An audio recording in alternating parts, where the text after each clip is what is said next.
Thank you for waiting, ladies and gentlemen. Now we start the panel discussion, Cyber Strategies Amid International Tensions, the Future of Global and Public-Private Partnership.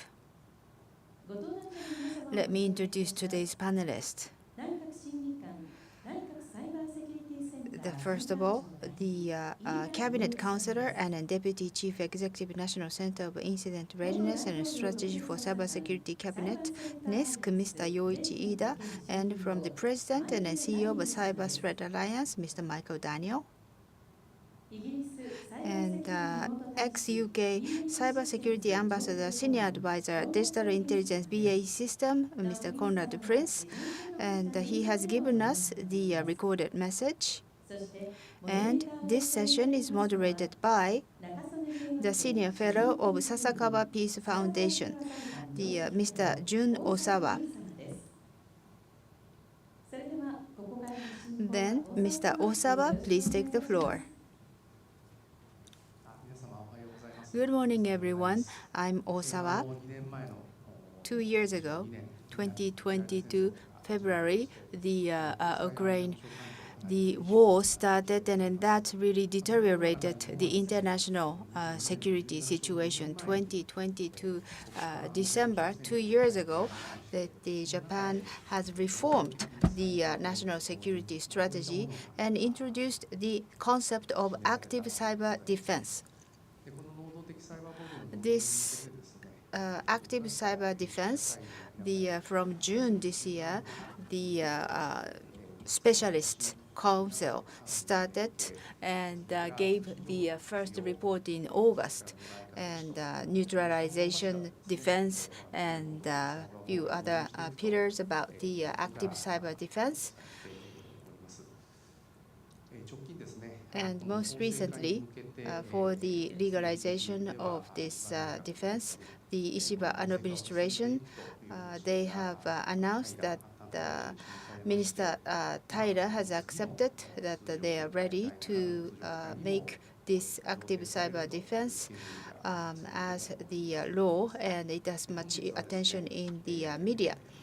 So today, Japan, US, and also UK, we have invited the specialists from these 3 countries so that we can talk about the cyber strategy and also private-public partnership, and also the collaboration among stakeholders. So first of all, I would like to ask the Mr. Iida, who will be talking about NISC activities. Then Mr. Iida, floor is yours. Good morning, everyone. Thank you very much. I am from the National Center of Incident Readiness and Strategy for Cybersecurity. First of all, thank you very much for giving me the opportunity to speak at this forum, and also very nice to meet you, Daniel. And since I'm given the time, I would like to talk about the current Japan's cybersecurity policy, and also the active cyber defense concept, and also international collaboration.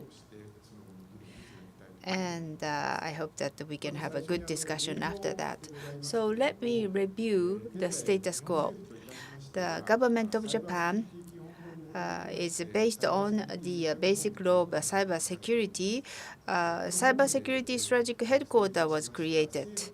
And in this headquarters, we announced the government policy and also action plan for the critical infrastructure, and government ministries, agencies create their own cybersecurity policies based on them, and also through them, local municipalities and also critical infrastructure companies enhance the cybersecurity postures.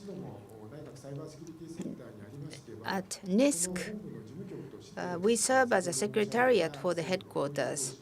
The one unified policy of the government, and also action plan for the critical infrastructure providers. We serve as the coordinating body for that, and also enhancing the security postures, and also helping other stakeholders to enhance their security systems. So these have started in 2015 when the Basic Act on the Cybersecurity was enacted. And we must be grateful for our predecessors who had been working on how to enhance our defense system in the cyberspace. However, the threat in the cyberspace are making so much progress and always threaten us. And as you see on the slide, cyber attacks becoming even more sophisticated, and it gives the impact to the national security itself.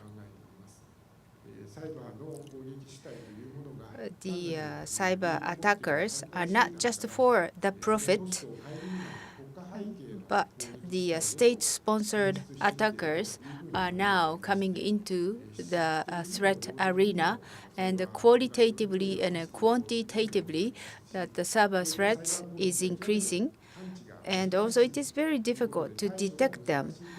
Therefore, the responses are becoming even more complex. And against that backdrop, as Osawa-san said, that 2 years ago, national security strategy was created. And number one point in there is that we really have to study the Western countries' countermeasures and make the response capability in the field of the cybersecurity to be as equal to the level of leading Western countries, especially the active cyber defense, which are rather behind, have to be re-enhanced. And private public corporations and also neutralization of the attacks. We have to work on the changing the scheme of the NISC, and also introducing new laws and regulations, and helping the private and then public sector corporations. And based on this, what type of activities are we doing inside our government? And in June, the experts council was introduced, and this paper was introduced there. To enhance the active cyber defense posture, we have to work on the cross-sectional measures, preventing the cyber attacks and also contain the impact of the cyber attacks.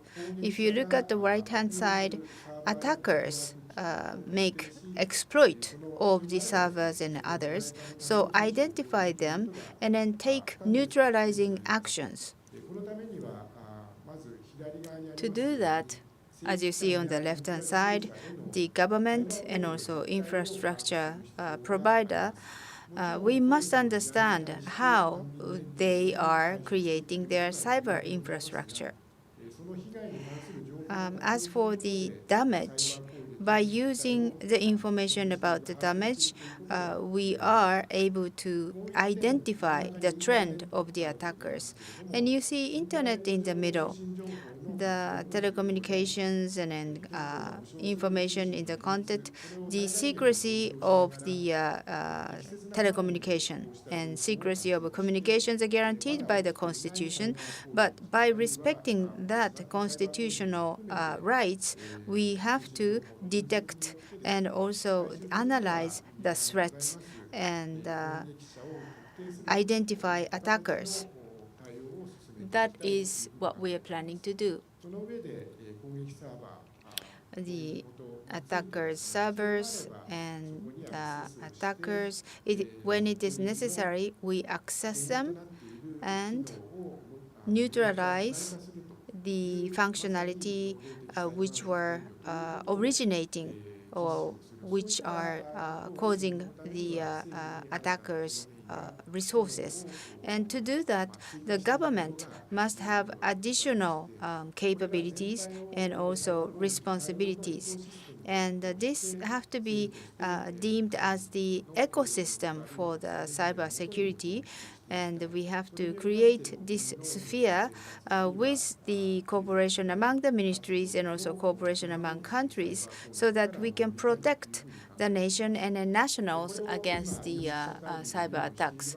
And this has been discussed in the Experts Council. Prime Minister Ishiba instructed the Minister Tyler that with the recommendation of this Expert Council, we are ready to create the laws. At the same time, we urgently have to work on enhancing the cybersecurity postures. So without waiting for the act to be passed on, the bills to be passed on the Diet, we have to take actions.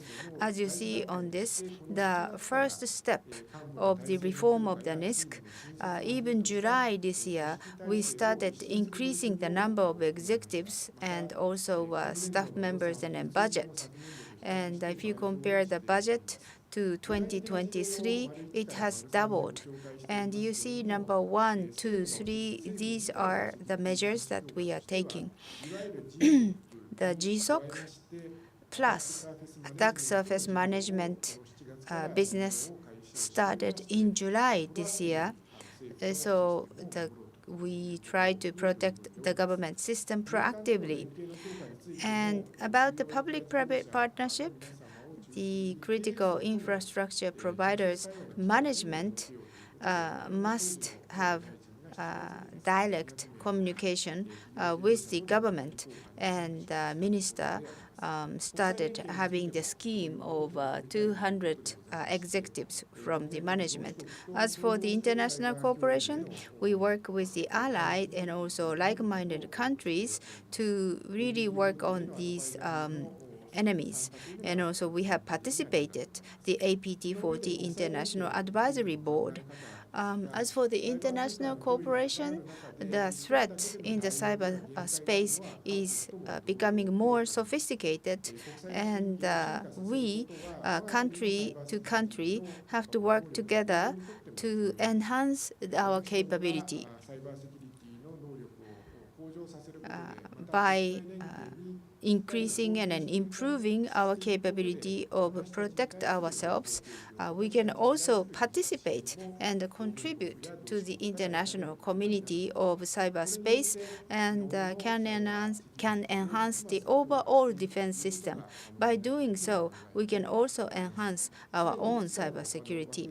And there are several frameworks, and through these, we can build trustworthy relation among the countries so that we will take the active cyber defense, and when it is passed as a law, then we can play more active roles and can contribute to the global creation of the frameworks for the cybersecurity. NISC and other relevant ministries and agencies are working towards that goal. That's it from me. Thank you very much. That was the policies that we're taking right now. Thank you very much, Mr. Iida. So we have just heard about the most updated the national government strategy and also the forecast for the future. So next, from the UK, the Mr. Ambassador Conrad Priss. So he'll be participating through the video, so we would like to show the video. Hello, it's a great privilege to be able to join you today. My name is Conrad Prince. I'm an independent advisor on cyber. Amongst other things, I'm a senior advisor to BAE Systems Digital Intelligence. And I'm also a distinguished fellow at the Royal United Services Institute, the world's oldest defence and security think tank, where I help to lead the cyber research programme. But for 10 years between 2008 and 2018, I was first the deputy head of the UK Cyber Intelligence and Security Agency, GCHQ, and after that, the UK government's first cybersecurity ambassador. And these were pivotal years for the development of the UK approach to cyber.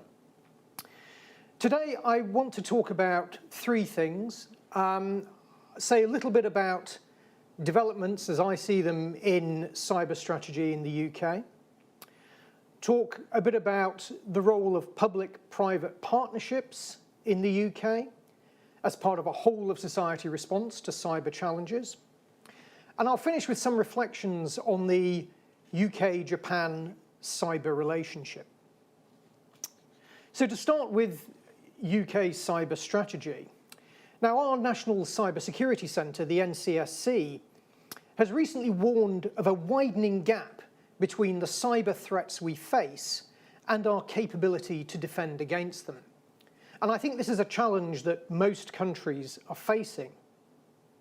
So this means that cyber resilience is a key focus for our new government, the government that was elected recently. Now, I think that our existing cybersecurity strategy is, from my point of view, pretty much fit for purpose, and it remains to be seen whether the government will launch a review of that strategy or introduce a new one. But what we do know is that our new government is planning some cyber legislation, a cybersecurity and resilience bill, and this legislation is likely to widen the sectors in the UK that are subject to cyber regulation, to existing cyber regulation, to include more parts of the supply chain. And as we know, supply chain risk is a very significant part of the cyber threat we face.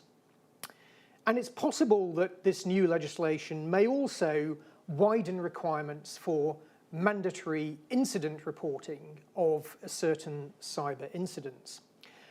But this will probably play out next year, so it remains to be seen what the details of any new legislation actually look like. But of course, legislation and regulation are only part of the answer to the cyber challenges that we face.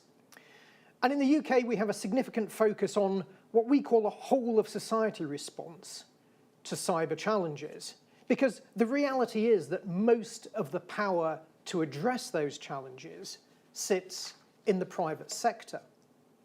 And our experience in the United Kingdom, I think, is that great value comes from deep, close and dynamic relationships between government, in particular our National Cybersecurity Centre, and the private sector.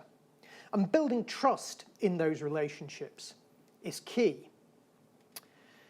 Our NCSC drives multiple public-private partnership initiatives for multiple reasons. Collaboration to build national cyber capabilities, joining together to understand the cyber threat and inform the response, collaborating in delivering national cyber defence, working together to build national cyber capacity, and ensuring that structured strategic engagement exists between government and the private sector through the life of our strategy. And I'll illustrate this with a few examples of what public-private partnership looks like in the United Kingdom. So, for example, our National Cybersecurity has for some time now been running the Industry 100 scheme.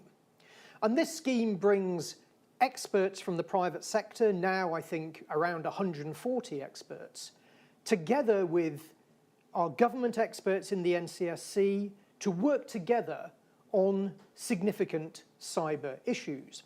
And over the last year or so, that Industry 100 group has done things like work together to improve guidance on cloud security, sharing security best practice on industrial control systems, and focusing on key sectors of the critical infrastructure, like the energy sector, to understand more the threat and the way that we can respond. So it's a really critical mechanism to achieve partnership. And we're now seeing a kind of reverse Industry 100 with secondees from the NCSC going into the private sector to help bring their expertise, but also critically to learn more about these different sectors of about how these different sectors in the critical infrastructure are responding to the cyber threat. Just recently, NCSC has created something called the Cyber League. This is a new initiative to bring together companies that specialize in the cyber threat, in threat intelligence, with government, specifically to share detailed understanding of the threat picture and of the tactics used by threat actors. And increasingly, government is looking to industry bodies like the Cybersecurity Council to lean in and do things like setting professional standards for the cyber sector. Because I think a key lesson from us in the UK is that the NCSC can't do everything. It needs to focus on those tasks that only a government cyber agency can do. Things like strong links to national intelligence capabilities to understand the threat, handling the most critical incidents, acting as a central node for information sharing, and being a government centre for technical excellence in cyber. But the reality is that no NCSC can respond to every incident in the country. They can't fix everybody's cyber problems, upskill the nation. And, in my view, it's best for an NCSC not to be a regulator. So the rest of that comes from wider government and particularly from the private sector. And in order that those things are delivered effectively, there needs to be those deep and trusted relationships that I've talked about between government and industry. I want to turn now to the UK-Japan cyber partnership, and I'm very excited by the ever closer UK-Japan cyber relationship. We're like-minded partners, and there's unquestionably lots that we can both learn and benefit from each other. And I want to highlight here a great paper from the Royal United Services Institute on what next for the UK-Japan cyber partnership. And that paper is available in Japanese on the RUSI website and is well worth a look. There are already lots of great initiatives, links between UK and Japanese cyber industry clusters, involvement in each other's youth skills initiatives, joint exercising, lots of policy and strategy exchanges.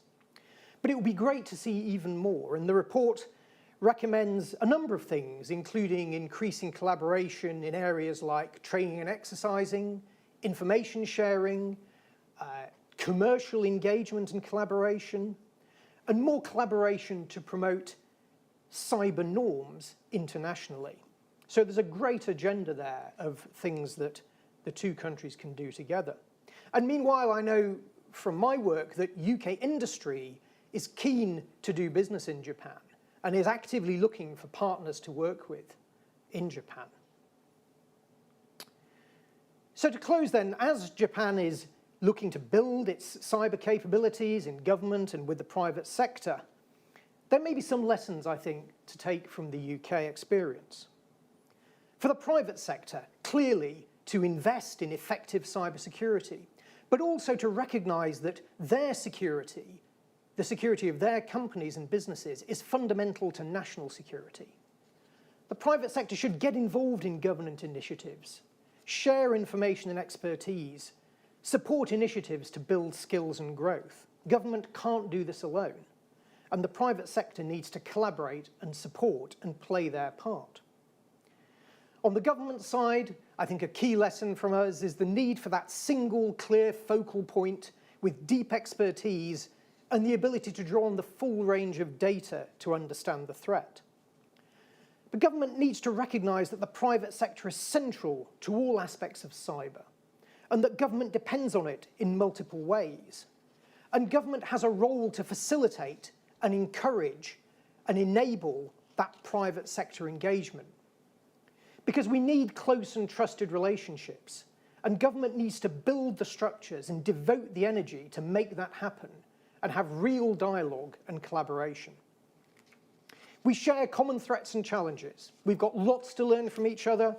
It's an exciting time, and I really look forward to continuing to be a part of this ever closer UK-Japanese cyber partnership. Thank you very much.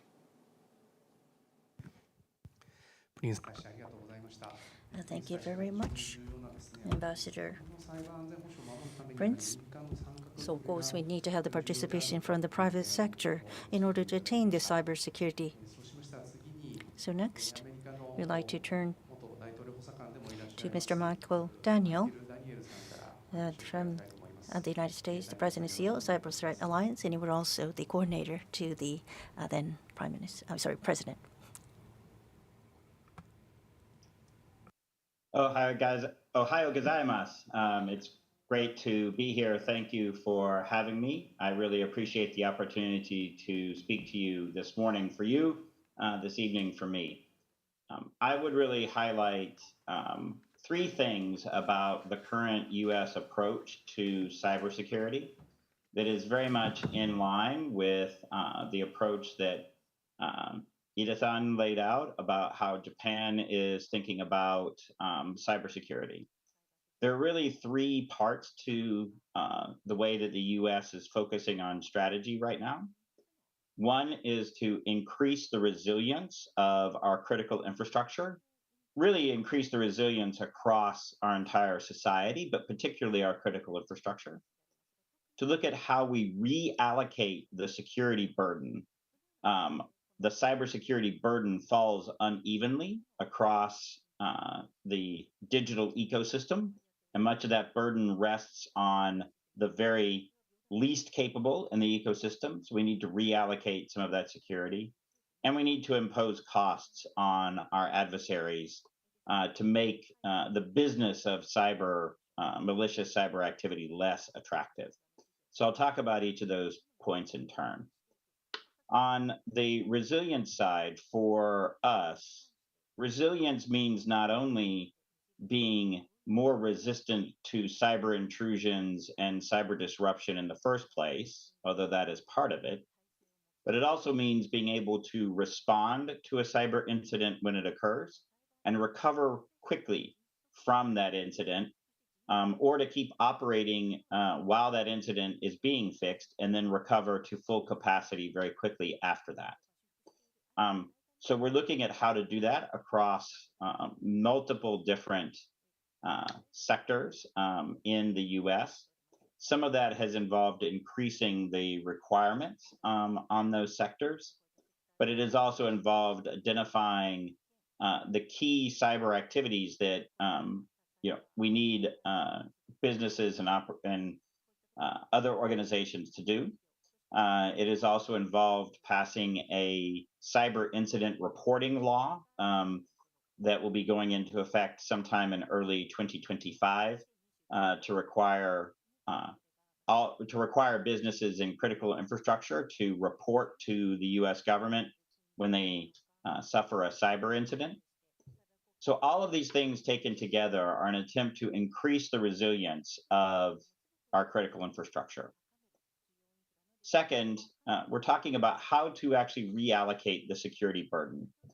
And what we mean by that is, if you think about how we have ended up doing cybersecurity, we have made the end user, whether that end user is an individual, whether it's a small business or a local government, or a very large company, but that is not a technological company, we've made all of those entities responsible for their own cybersecurity.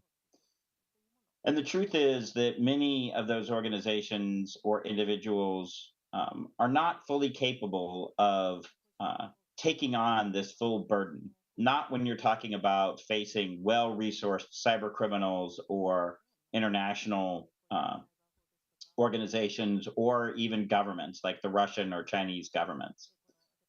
And so what we have come to realize is that we need to change that burden, change the allocation of that security burden so that not all of it rests on the end users, that makers of software bear some of the burden for the vulnerabilities that are in their software, that telecommunications companies and internet service providers bear some additional burden. Now, we're not talking about shifting all of the burden, because that would introduce what economists would call a moral hazard. We want to maintain some of the responsibility for security on individuals, but we don't want to put all of the burden there. And so we need to look at how we shift some of that burden around in our digital ecosystem. And so that's what the US strategy currently calls for, and looking at how you do that. Now, as I mentioned, just to give you a more concrete example, if you're going to require, for example, telecommunications companies to take on more of the security burden, then they have to get something in return. They have to be given, for example, potentially liability protection for certain actions. They have to be compensated for some of the risks that they might take. So these are all questions about how you actually do that reallocation, but we know that we need to head in that direction. And then the third thing that I'll note is we also need to increase the costs that we're imposing on malicious cyber actors, particularly cyber criminals. We really need to make the business of cybercrime less attractive, to make it less beneficial to those that are participating in it.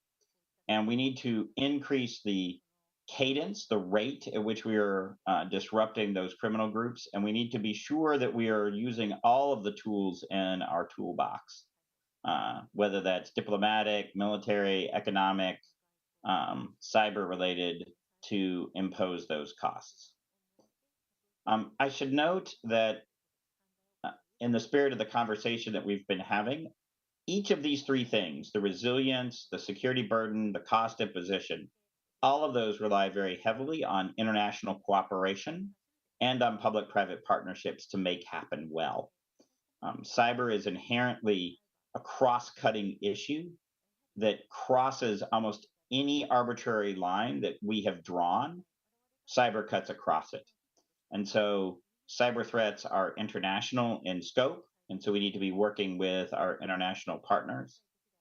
And they require the collaboration between the government and the private sector and the nonprofit sector in order to tackle properly. So in that spirit, I will just close by saying that I feel that these kinds of conversations are so important because we need to continue building these international links between the government to government, between the government and different private sectors. And so all of that is extremely important if we want to reduce the impact that malicious cyber activity has on our societies. Thank you very much. ダニエルさんありがとうございます。ダニエルさんからは3つの Well, thank you very much, Daniel. I think he pointed out three things. Resilience. The resilience is how to recover from the damage, and also cybersecurity responsibility allocation. We have to allocate some of the responsibility to the telecommunication companies. And also we have to increase the cost for the cyber attackers. So these 3 points were important, he mentioned. And to do so, we have to have international cooperation and also private-public partnerships. So remaining time, I would like to pick up this point for discussion about the international cooperation. That Mr. Daniel and also Mr. Iida, I would like you to discuss on this. Well, Ambassador Prince expected us to have the cyber exercise or information sharing between UK, Japan cooperation, and how we should promote this cooperation. It is a global arena.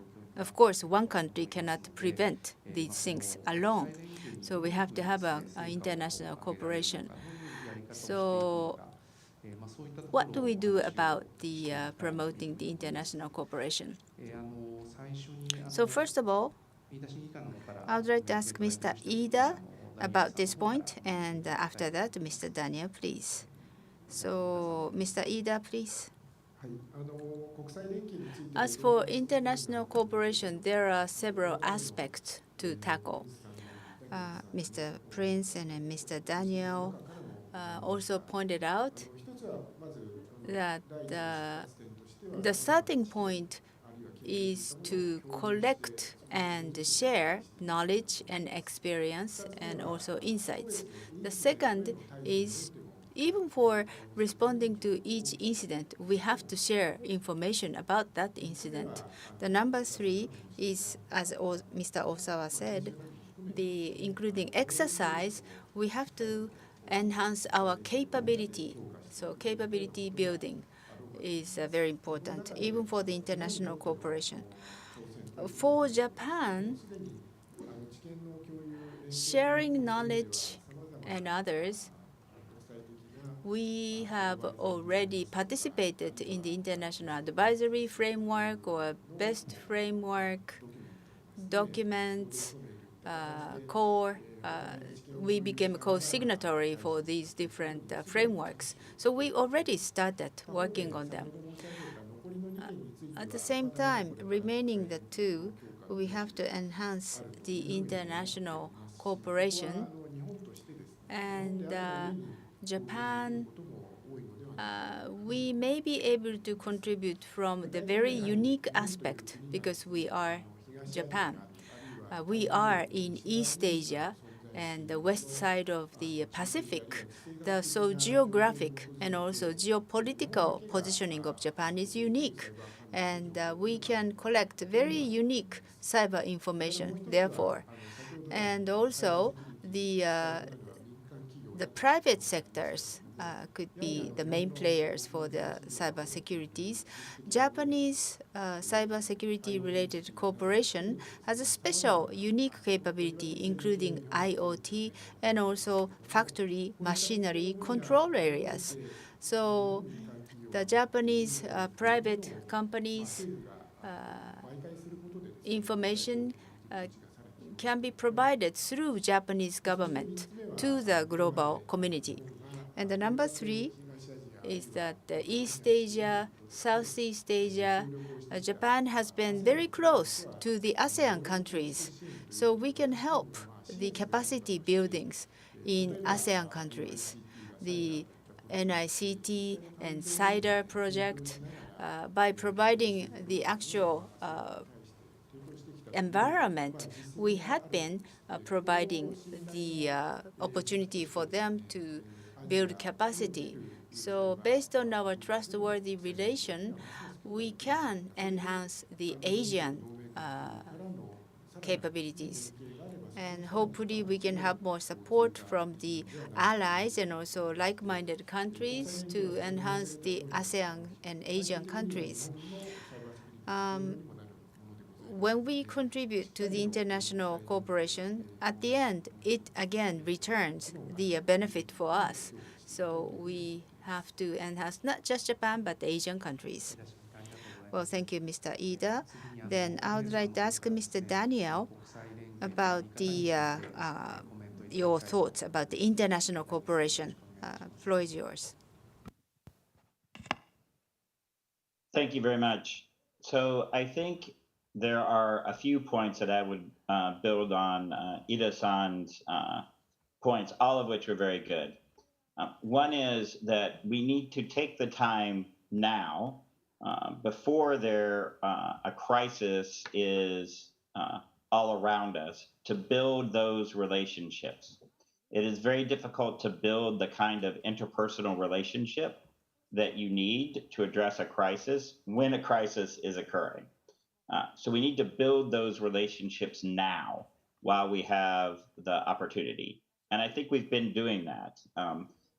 For example, when I served in the US government, we were laying the foundation for the collaboration with the Japanese government that is happening today. And I'm very proud of the work that we did to get that started. But all of those things take time. And so that's why we need to begin building those relationships now. The second point is directly on something that Iida-san said, which is I really think about focusing on comparative advantage. As he said, Japan sits in a very unique position in East Asia. It has access and insights, both of a technical nature, but also of a cultural nature and of a political nature that are different than what we have in the United States or what our European allies might have or what our Australian allies might have. And those different perspectives are critical to actually understanding the threat in its totality. And so by bringing those different advantages, what an economist would call a comparative advantage, bringing that together will greatly enhance our capabilities. And I would point out that it's something that is more difficult for our adversaries to do. It is more difficult for them to gain those perspectives and comparative advantages of multiple different countries. And then the last thing I will just say is we have to just do it.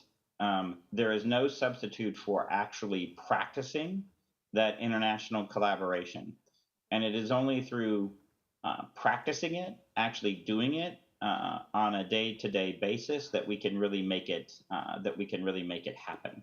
And so I think that is some of the key points in the international space. The last point I will make is that this actually gives us a great opportunity to reinforce the relationships that we have with each other in other domains outside of cybersecurity. And we can build on those to enhance our cybersecurity effort. ダニエルさんありがとうございます。一番最初の Thank you very much, Daniel. So the individual relationship building prior to the crisis, that is essential. So of course, as we exchange the threat information, we need to have a trusted relationship amongst the people and the individuals. Especially this relates to confidential information. So building of these the people relationship is essential as we try to promote international collaboration. Next, from His Excellency Prince, he shared with us in order to enhance the national security, we need to receive support from the private sector. There is need to have a collaboration with the private sector.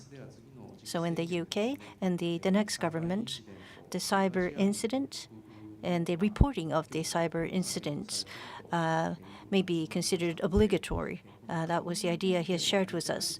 So this is how we intend to promote this, the government and the private sector collaboration. That is another question I'd like to pose to Iida, Mr. Iida and Mr. Daniel.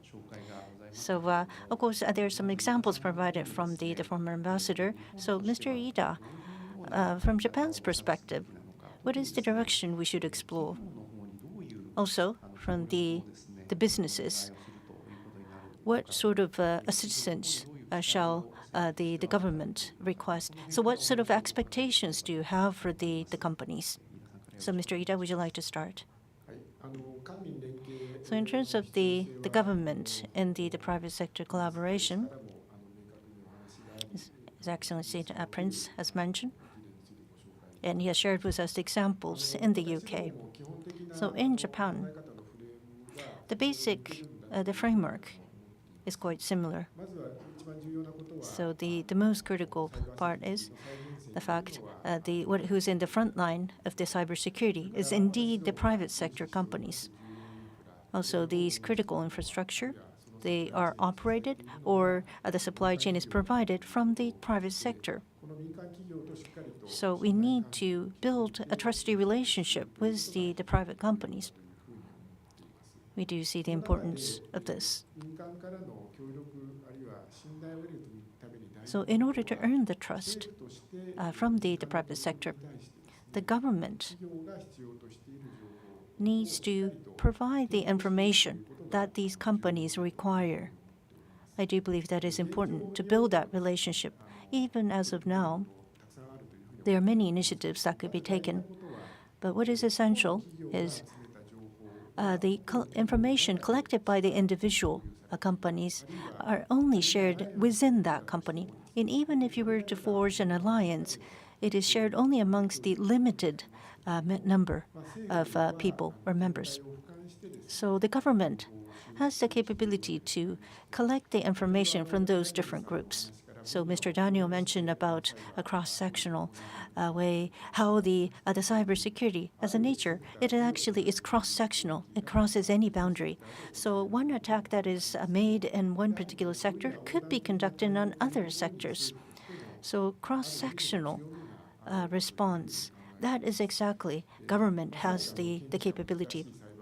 So cyber attacks, it has become increasingly more difficult to detect, and we are seeing more of a spreading of the campaign. So the governments have the capability to see the overall picture, and they can analyze those and share the information with the private sector. That is one way to earn the trust from the private sector. Also, in terms of the active, the cyber, the defense, I have mentioned this idea. So the sharing of and reporting of the disaster the information. So making this reporting an obligatory process that is under consideration. And also we can use the information that is on the internet. So these are some of the new power or new sort of accreditation that is given to the government. That means the government has a new source, a new pool of information that only government has access to. These are the information the private sector do not have access to. So these would provide really high value added if the government were to provide these information to the private sector. But one point I'd like to stress, these two initiatives by the government, the basis lies with the initiatives of the private sector. So it is true, many companies have strengthened their initiatives who are involved in the critical infrastructure. So I do believe there is room to provide assistance even amongst the private sector as well. Mr. Daniel mentioned about reallocation of the burden. He has shared that idea with us.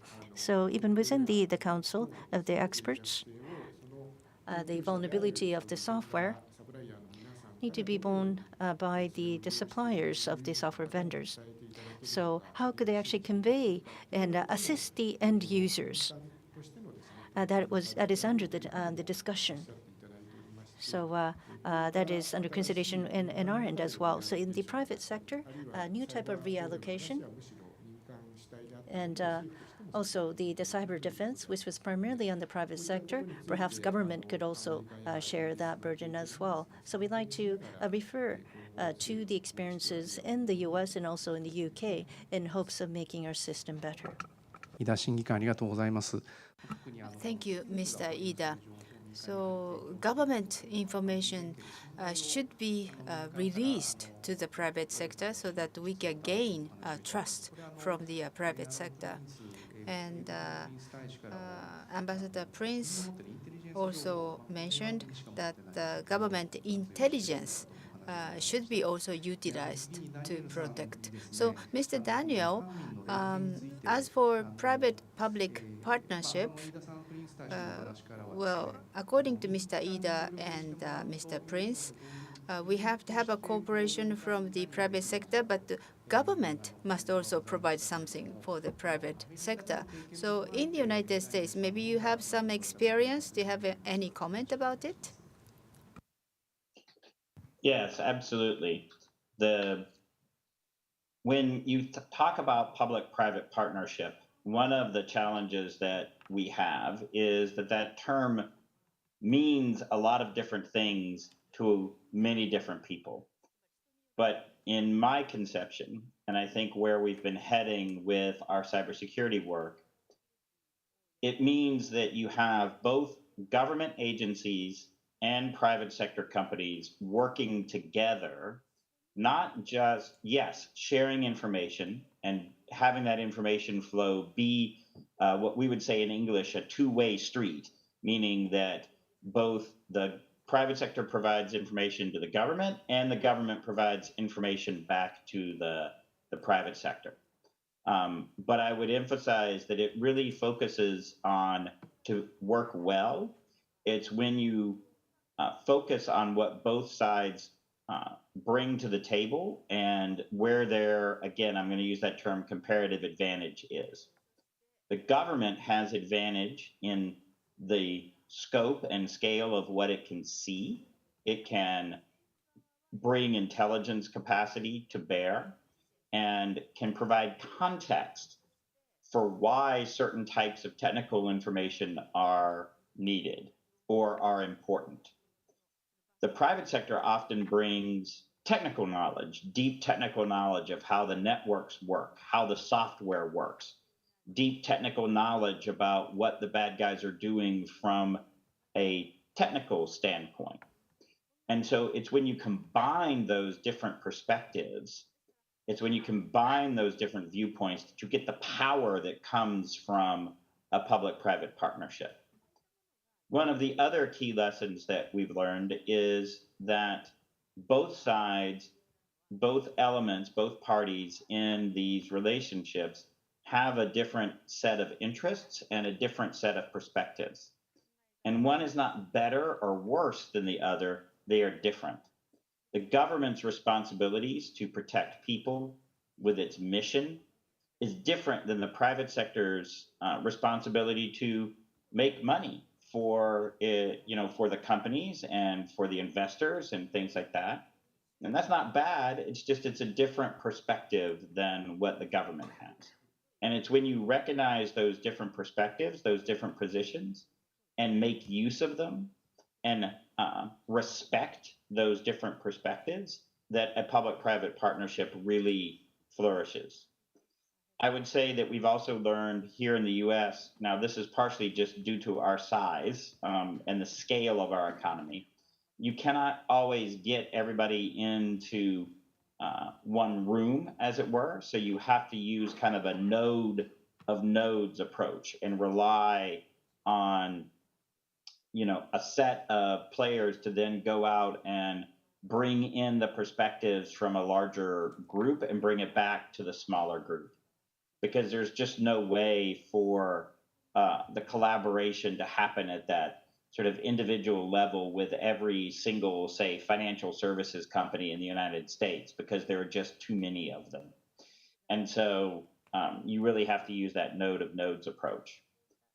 And then the last point I'll make is that we really think about actually doing that public-private collaboration in kind of three different modes, if you will.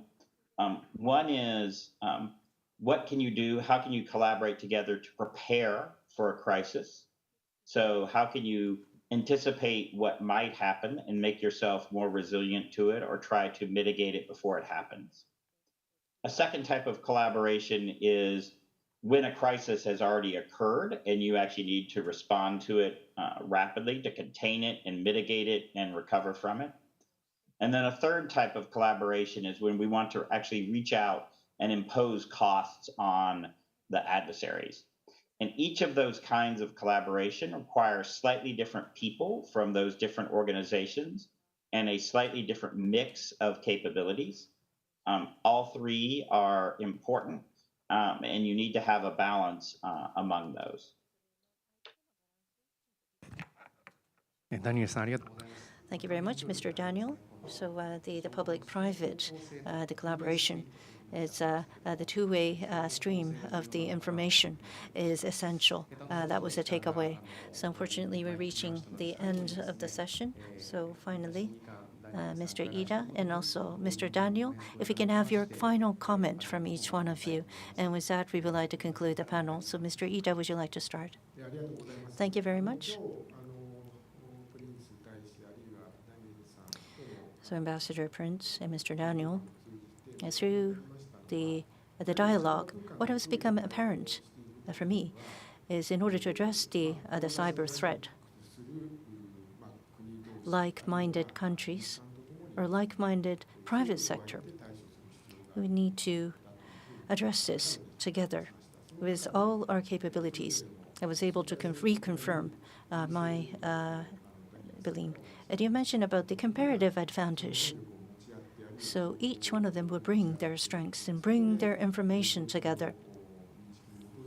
And based on that common understanding,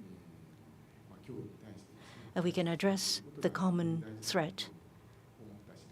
I was able to reconfirm the importance of this. So as we try to implement this within the system, It has been a very valuable input and a valuable experience that you have been able to share with us. So we'd like to take reference of these so that we can really prepare ourselves for the operation at the earliest ways possible. Thank you very much, Mr. Iida. So, Mr. Daniel, would you like to give us a closing comment? Yes, so thank you very much, first of all, for having me this evening. I really appreciate it. I was very excited to see and hear from Mr. Iida about what is happening with NISC and the changes that are coming to some of the laws in Japan. I am very excited to see that kind of collaboration continue to increase between Japan and the United States. Japan has been such a critical partner for the U.S., but also I would note for my own organization, the Cyber Threat Alliance, we have many members of the alliance that are Japanese companies. And so it is really exciting to me to see the growth of the capabilities for doing cybersecurity in Japan. And so what I'm going to take away from this conversation is a real sense of excitement about what's happening there. And I look forward to continuing the collaboration as we go forward. Mr. Daniel, thank you very much. So we have discussed on many issues in this panel, and cyber security now turns into cyber national security. So government itself cannot guarantee that, and cyber national security to be guaranteed by both private sector and also government, and also by directional information sharing is important. As Mr. Daniel pointed out, the private sector and then government must complement each other to really achieve our ultimate goal. And also, we have to respect different perspectives and different capabilities in Japan, UK, US, and we can complement each other so that we can secure the cyberspace. And those are the things that we have drawn from this panel discussion. Well, sorry, we have run out of allocated time, but I think this panel discussion was very fruitful, and the trustworthy relation and also the individual relationship is a basis for the international cooperation. So I hope that this type of conference is going to be the good basis for that, and I'd like to thank the Nikkei who organized this type of conference. Thank you very much.